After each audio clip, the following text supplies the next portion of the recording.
हाय, आज हम बात करेंगे फाइमोसिस के बारे में।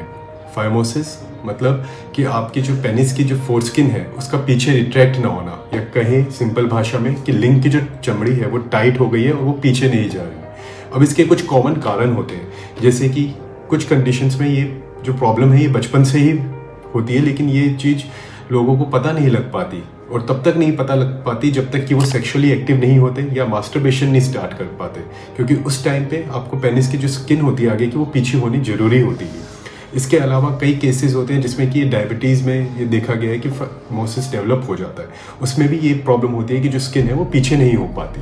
अब नॉर्मली क्या होता है कि जो ये फोरस्किन है पेनिस की, इसे पूरा पीछे जाना चाहिए। पूरा पीछे मतलब जो ये कोरोनल सर्कल्स वाला एरिया है वहाँ तक इसे नॉर्मली पीछे इजीली रिट्रैक्ट होना चाहिए। अगर वो किसी कारण से नहीं हो पाते तो अब हम उसे फाइमोसिस कहते हैं।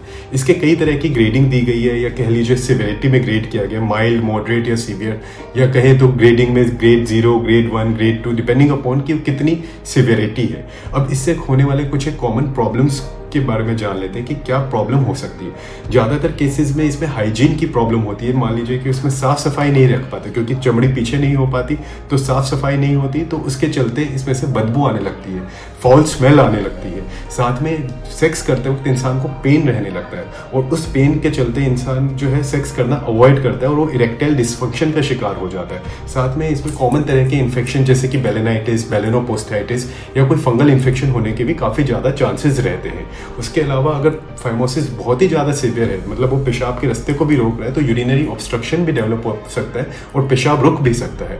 इसके अलावा अगर काफ़ी टाइम तक ये प्रॉब्लम अनट्रीटेड रहती है तो उसमें मेलिग्नेंसी, जिसे कि हम सीए पेनिस भी कहते हैं, वो भी डेवलप हो सकती है। ये प्रॉब्लम जनरली 50-60 साल की उम्र में जाके डेवलप होती है। अब आ जाते हैं इसके ट्रीटमेंट ऑप्शंस के बारे में।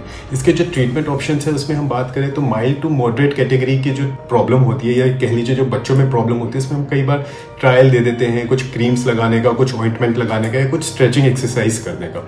अगर उससे ये कंडीशन ठीक हो जानी चाहिए। अगर मॉडरेट टू सीवियर कंडीशन होती है तब उस केसेस में हमें सर्जिकल ऑप्शन का सहारा लेना पड़ता है, जिसे कि हम फर्दर 2 पार्ट्स में डिवाइड करते हैं। या तो हम पार्शियल सर्कमसिजन के बारे में बात कर सकते हैं, या फिर हम टोटल सर्कमसिजन कह सकते हैं। इसकी भी कई टेक्निक्स होती हैं अलग अलग, जैसे कि एक होती है क्लासिकल टेक्निक, एक होती है स्टेपलर टेक्निक, और एक होती है लेजर टेक्निक। तो इन तीनों में से भी आपके जो यूरोलॉजिस्ट है वो डिसाइड कर सकते हैं कि आपको कौन से ग्रेड का फाइमोसिस है और कौन से आपका जो ट्रीटमेंट ऑप्शन आपके लिए बेस्ट रहेगा। Thank you.